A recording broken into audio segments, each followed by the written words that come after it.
lance aujourd'hui, le Secours catholique, un rapport sur l'adaptation juste qui s'appelle « La crise climatique par les personnes qui la vivent ». Globalement, on n'est pas prêt, on n'est pas suffisamment prêt à faire face aux catastrophes climatiques et on n'a pas forcément les filets de protection qui vont protéger tout le monde et vont prendre en compte les différents besoins.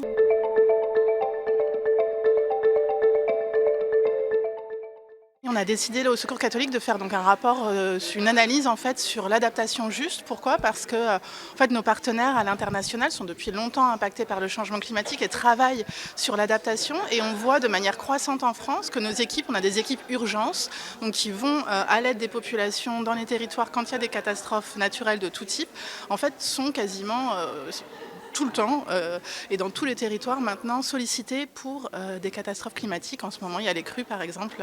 Les équipes sont vraiment voilà, sur le qui-vive pour aller aider les personnes qui sont en train d'être inondées ou qui sont voilà, menacées d'inondation. Et on s'est dit finalement, pourquoi est-ce que nous, Secours catholique, qui travaillons sur la pauvreté et l'exclusion, on se rend compte que dans les personnes qu'on rencontre, les personnes qu'on accompagne, on est de plus en plus sollicités sur ce sujet du changement climatique.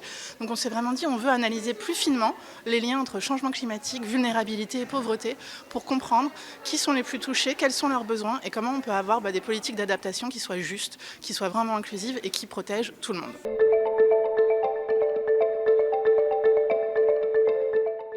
D'abord, c'est que globalement, on n'est pas prêt, on n'est pas suffisamment prêt à faire face aux catastrophes climatiques et on n'a pas forcément les filets de protection qui vont protéger tout le monde et vont prendre en compte les différents besoins. C'est évidemment assez complexe, mais l'adaptation, ça couvre plein de champs, de la rénovation thermique à l'urbanisme, à aussi la valorisation des savoirs agricoles. Il y a plein de façons de s'adapter. Chaque politique d'adaptation, elle est différente dans chaque territoire, mais il faut croiser les besoins économiques, les besoins climatiques, on va dire, et les besoins sociaux. Donc il y a vraiment encore un enjeu à mieux croiser les situations et à mieux analyser les territoires. Donc il faut une adaptation plus ambitieuse, plus inclusive et aussi qui prenne en compte en fait, toutes les dimensions de la vie. Un des apports du rapport, c'est de montrer qu'il y a vraiment à la fois un cercle vicieux en fait, et un effet un petit peu boule de neige entre les différents impacts, les différentes dimensions de la vie en fait, parce que quand on a une maison inondée, on peut plus, voilà, qu'on est obligé de se reloger, le relogement peut être plus cher, on peut aussi devoir du coup se loger plus loin, donc après on peut avoir des problèmes pour accéder à son travail, on est plus isolé, voilà. Toutes ces dimensions de la vie sont impactées et on le pense pas forcément, on le prend pas forcément en compte quand on met en place des politiques, donc il faut que les politiques d'adaptation elles touchent et elles protègent tous les secteurs de la vie. Par exemple la santé mentale, c'est un grand point qui est ressorti du rapport, c'est que les personnes qui sont victimes de catastrophes, elles ont besoin d'un accompagnement en santé mentale de long terme et elles ne l'ont pas toujours. Donc ça, ce sont vraiment des grands points. On n'est pas suffisamment prêt, les politiques, elles ne sont pas suffisamment inclusives et il y a vraiment besoin d'aider les personnes individuellement et collectivement à se reconstruire sur le long terme.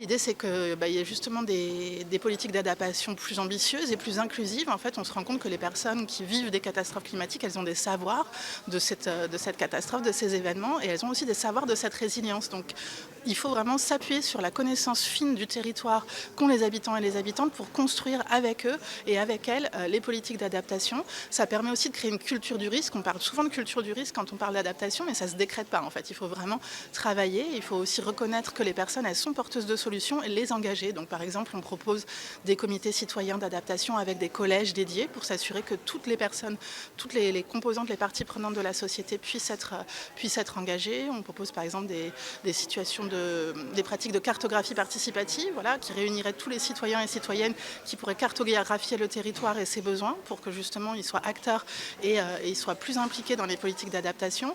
On demande aussi plus de soutien dans les situations d'urgence parce que ça touche toutes les dimensions de la vie, donc c'est aussi la souveraineté alimentaire, c'est aussi encadrer les prix sur un certain nombre de produits pour être sûr que voilà, l'accès à l'alimentation puisse être garanti.